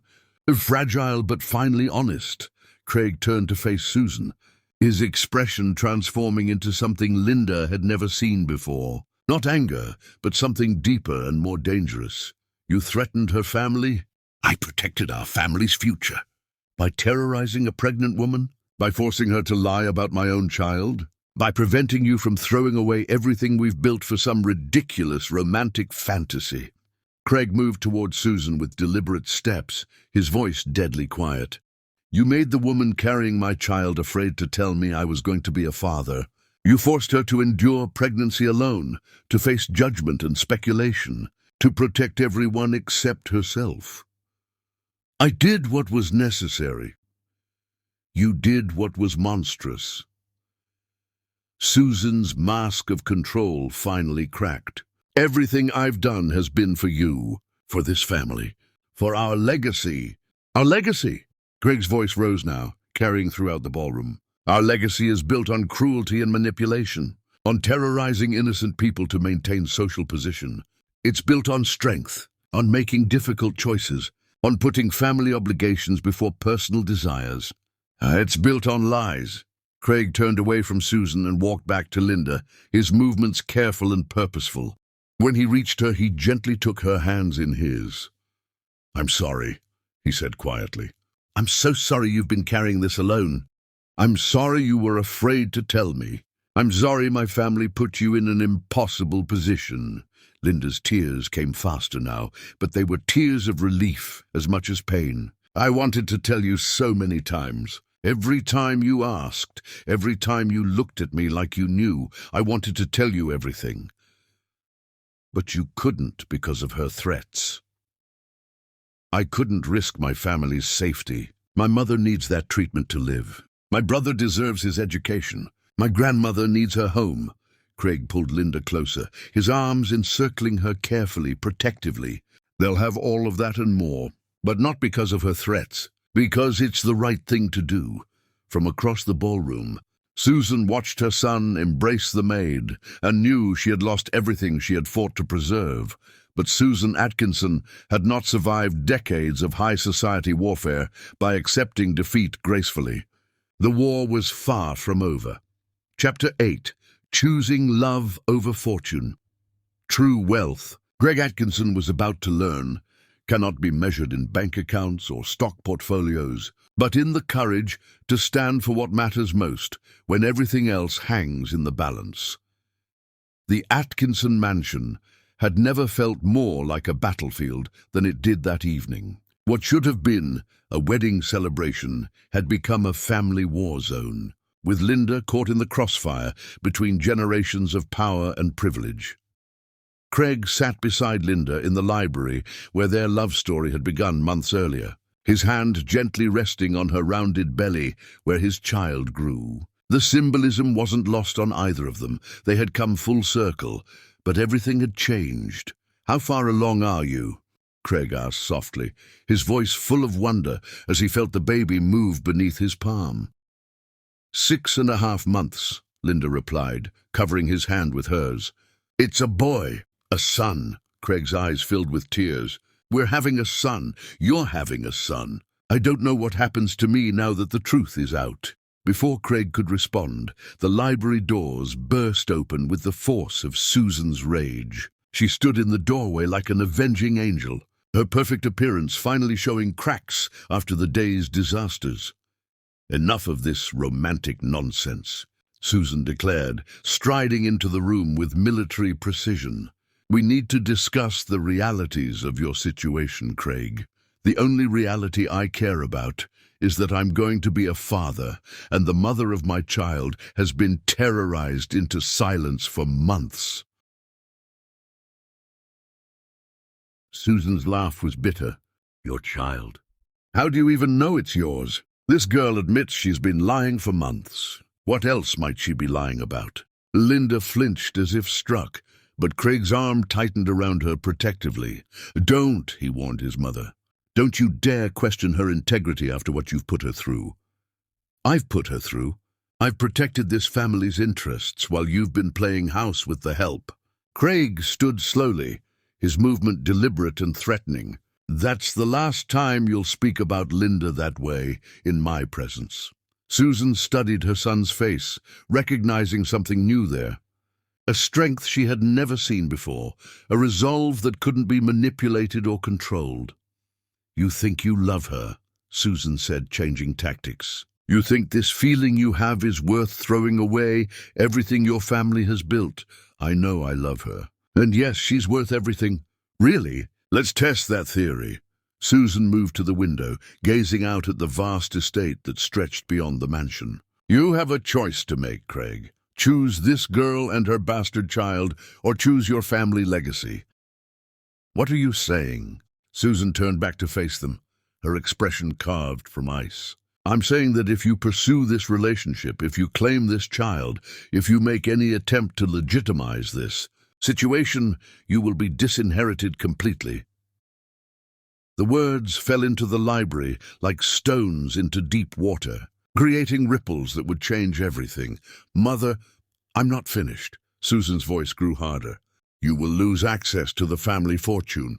Your trust funds will be revoked. Your position in family businesses will be terminated. Your name will be removed from all legal documents, wills, and corporate structures."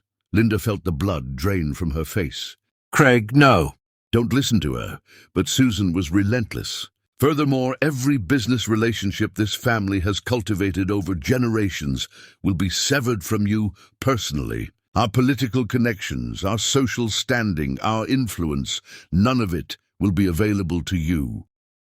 "You would destroy your own son?" Craig asked quietly. "I would save him from destroying himself." Susan moved closer, her voice taking on the persuasive tone she had used to manipulate politicians and business leaders for decades. Think about what you're giving up. Greg, $50 million in immediate inheritance. Control of companies worth hundreds of millions more. Social position that opens every door in the world. Political influence that shapes policy and law. She gestured toward Linda dismissively. For what? A pretty face and a moment of physical attraction. You can have her as a mistress if you must, but don't throw away your birthright for someone who isn't even from our world. Craig's jaw tightened. She's not from your world. Thank God. This is temporary insanity brought on by guilt and misplaced responsibility. In a year, you'll realize what a mistake this was, but by then, it will be too late to undo. Linda struggled to stand, Craig helping her carefully. Mrs. Susan is right, Craig. I'm not worth losing everything for. Don't say that. It's true. Look at what I am, what I come from. I clean houses for a living. My family lives paycheck to paycheck. I don't belong in your world, and you don't belong in mine. Susan smiled with satisfaction. Finally, someone shows sense. But Craig turned to Linda with eyes blazing. You're right. You don't belong in my world. My world is cold, calculating, built on cruelty and manipulation. You belong in a better world, a real world, and I want to belong there with you. Craig, be practical. I am being practical. His voice rose with passion. What good is money if it comes from terrorizing innocent people?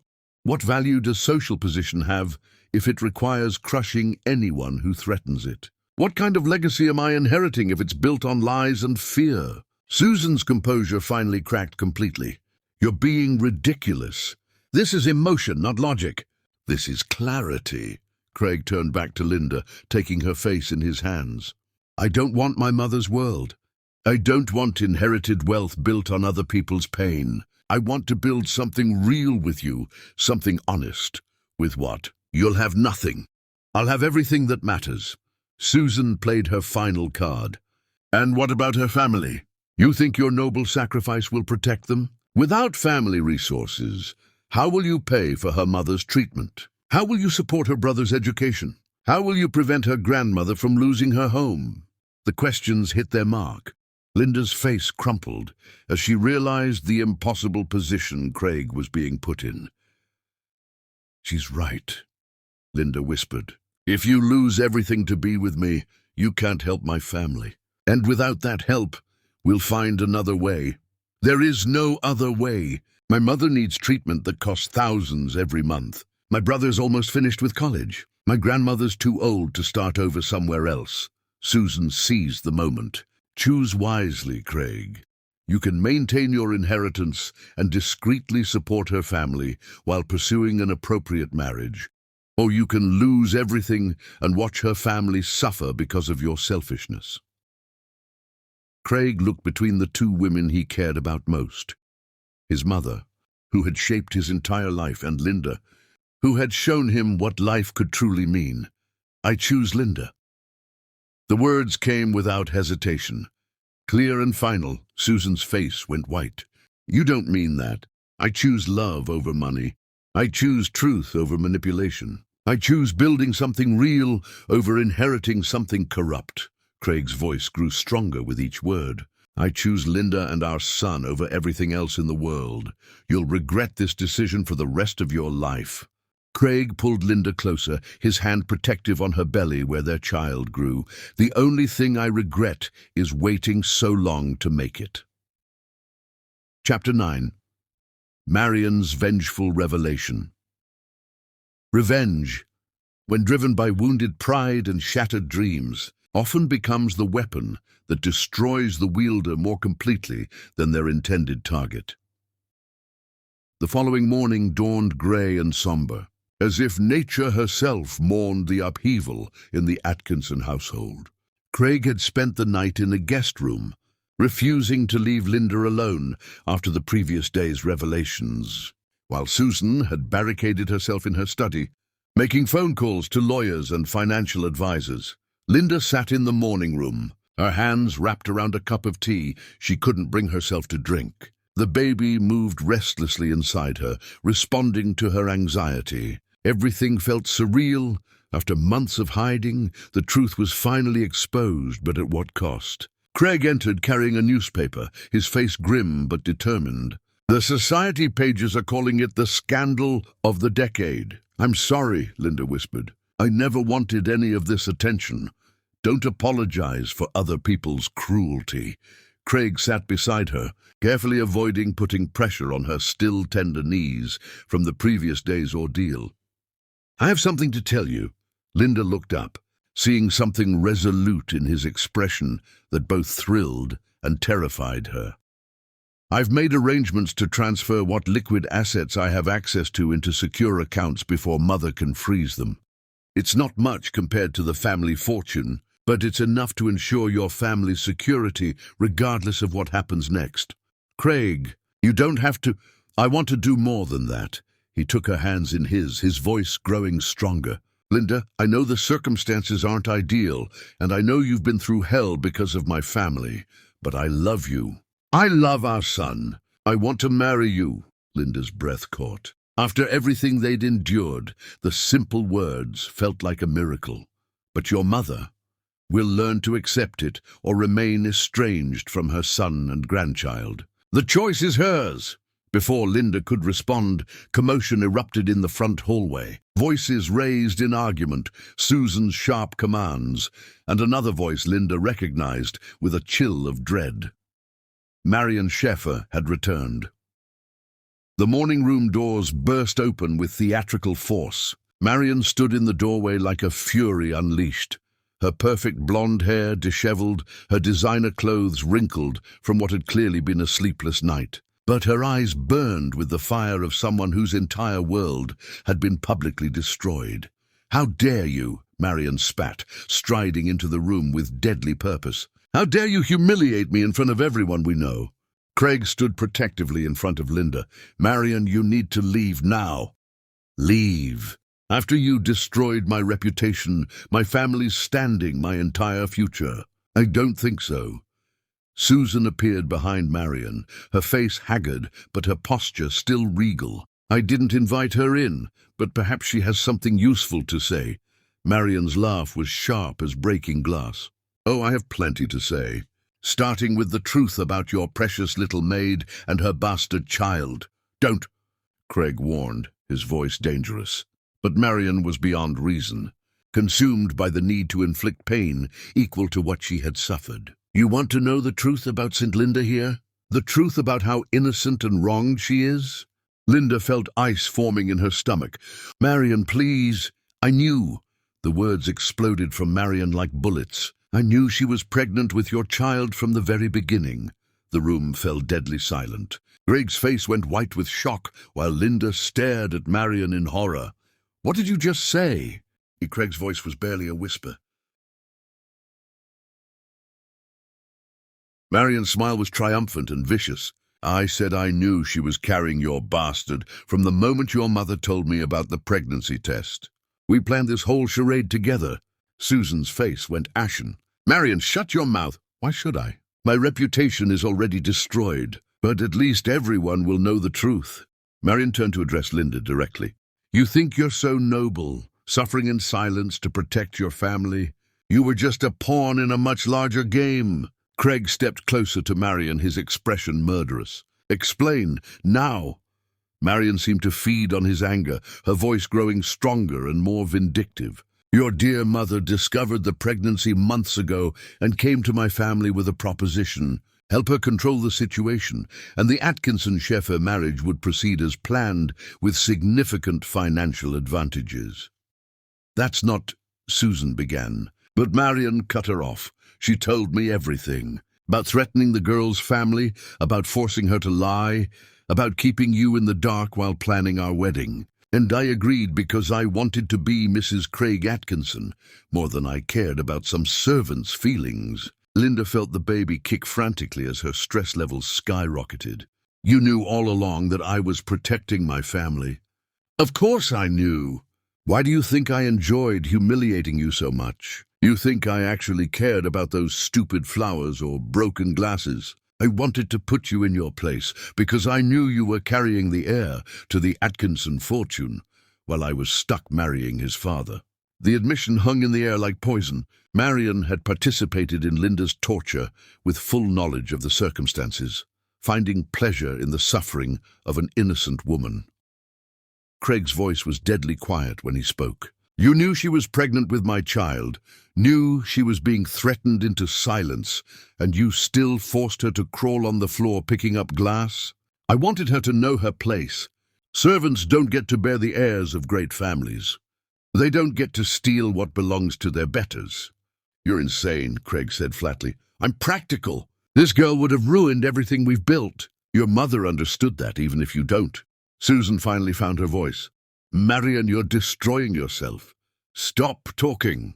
But Marion was beyond salvation now, her need for revenge overriding all self-preservation. Why should I protect you now? You promised me Craig would marry me regardless of the servant's situation. You promised the pregnancy would be handled discreetly. Instead, you let your son destroy everything. She whirled to face Linda again. And you! Playing the noble martyr, making everyone feel sorry for poor little pregnant Linda. You have no idea what you've destroyed. Generations of careful planning, social positioning, financial arrangements, all ruined because you couldn't keep your legs closed. Craig moved so fast that Linda barely saw it happen. One moment Marion was spewing venom. The next, she was pressed against the wall with Craig's hand flat against her chest, his face inches from hers. Don't you ever, he said with frightening calm, speak about the mother of my child that way again. Marion's bravado finally cracked as she realized she had gone too far. Craig, I didn't mean... Yes, you did. You meant every word. Just like you meant to torture her yesterday while knowing she was innocent of everything except loving someone she thought she couldn't have. Craig released Marion and stepped back, his disgust visible. You're a monster. Both of you are monsters. He turned to Linda, his voice gentle again. Are you all right? Linda nodded, though she was trembling from the revelations. I can't believe they knew everything and still participated in cruelty for their own gain. Craig helped her to her feet. But it's over now. Everyone knows the truth. Marion straightened her clothes with shaking hands. You think this changes anything? You'll still lose your inheritance. You'll still be cut off from everything you've known. And for what, her? Craig looked at Linda, seeing strength and grace and love, despite everything she had endured. Then he looked at Marion and Susan, seeing ugliness disguised by wealth and breeding. Yes, for her. For us. For our son. For the chance to build something real, instead of inheriting something corrupt. He took Linda's hand and led her toward the door, leaving Marion and Susan standing in the wreckage of their schemes. Where are we going? Linda asked. To plan our wedding, the real one this time. Chapter 10, Marriage, Birth, and Redemption. Love's greatest triumph often lies not in its beginning, but in its capacity to survive the deepest wounds and emerge stronger than before. 3 weeks later, in a small chapel decorated with simple white roses, Linda Glurpy became Linda Atkinson in the most beautiful ceremony she had ever imagined. She wore a flowing ivory dress that accommodated her 8-month pregnancy, her eyes bright with tears of joy as Craig slipped a simple gold band onto her finger. I promise to love and protect you and our children for the rest of my life, Craig whispered, his voice thick with emotion. I promise to build a life worthy of the love you've given me. I promise to trust in that love, Linda replied, and to never let fear steal our happiness again. The small gathering of friends and Linda's family erupted in joyous celebration. Her mother, looking stronger after months of successful treatment, wept openly. Her brother Marcus, home from college for the wedding, beamed with pride. Her grandmother clutched her rosary and whispered prayers of thanksgiving. Susan Atkinson was notably absent, having followed through on her threats to disown her son completely. But Craig felt no sadness as he kissed his new wife. Only freedom from a legacy built on cruelty. 2 months later, in the modest but comfortable home Craig had purchased with his remaining funds, Linda gave birth to their son. Craig held the baby boy with trembling hands, tears streaming down his face as he looked into eyes that were unmistakably his own. "What should we name him?" Linda asked, exhausted but radiant. "James," Craig said without hesitation. "James Atkinson, after your father." For 3 years, they lived in a happiness neither had dared dream possible. Craig started his own investment firm, building it slowly but honestly. Linda devoted herself to raising James while pursuing the nursing degree she had always wanted. Their love deepened with each passing season, rooted in truth and nurtured by shared struggles overcome. But success, Linda would learn, could be its own temptation. Craig's business flourished beyond their wildest expectations. Clients appreciated his integrity, something rare in high finance. Within 3 years, he had earned back a fraction of what he had lost, though it felt like wealth beyond measure compared to their modest beginnings. With success came new social circles, new pressures, new opportunities. And with those opportunities came Veronica Sterling, a sophisticated investor who specialized in helping new firms expand internationally. "Craig's brilliant," Veronica told Linda at a business dinner, her smile perfect and her intentions hidden. "You're so lucky to have a husband with such vision." Linda smiled back, unaware she was looking at the woman who would shatter her world. The affair began innocently enough. Late business meetings, travel to potential new markets, phone calls that lasted hours. Craig told himself he was building their future, but he was really escaping the weight of domestic responsibility he had never expected to feel so heavily. Veronica was everything Linda wasn't. Sophisticated, worldly, unencumbered by children or domestic concerns. She made Craig feel like the powerful businessman he had been before choosing love over inheritance. "You deserve more than this small life," Veronica whispered during their 3rd month of secret meetings. "You were born for greatness, not changing diapers and discussing preschools." The lies came easier than Craig had expected. Business trips that weren't quite business, meetings that ran later than necessary, a growing distance from Linda that he justified as the natural evolution of marriage. Linda noticed, of course, the way Craig's eyes avoided hers, the phone calls he took in private, the cologne that wasn't his usual scent. But she told herself she was imagining things, that success was simply changing their dynamic, until the night she found the hotel receipt in his coat pocket. The confrontation was quiet, devastating in its civility. Linda sat at their kitchen table, the evidence spread before her, waiting for Craig to come home from another business meeting. "How long?" she asked when he walked through the door. Craig looked at the receipts, the credit card statements, the photographs Linda had hired a private investigator to take, and felt his carefully constructed lies crumble into dust. "Linda, I can explain." "How long, Craig?" "Only 6 months." The words fell between them like stones into deep water. Linda nodded slowly, her heart breaking but her voice steady. "I want you to leave." "Linda, please, it's over. I ended it tonight. She means nothing.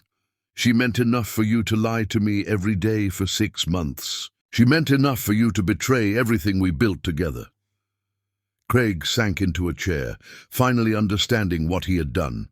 "I was stupid. I was weak. Success went to my head, and I forgot what really mattered.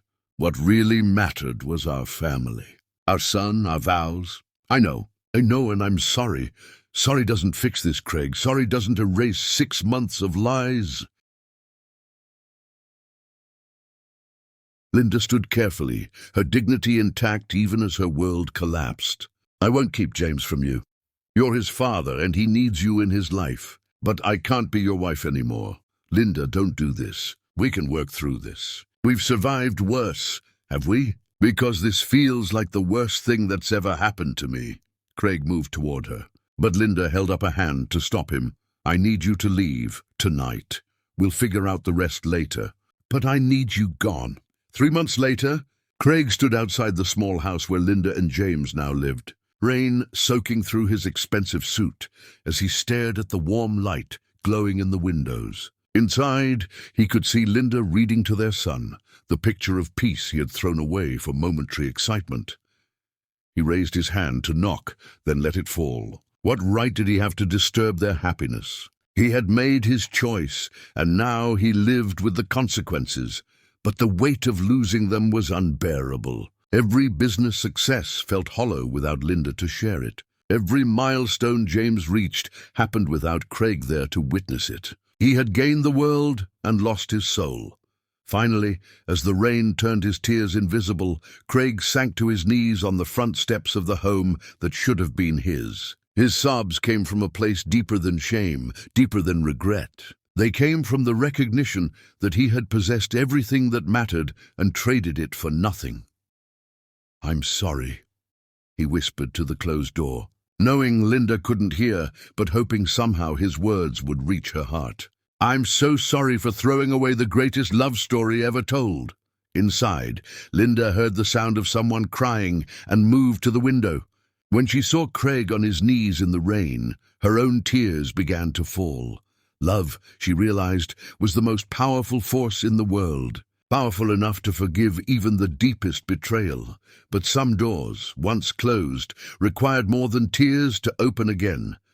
The greatest love story was far from over.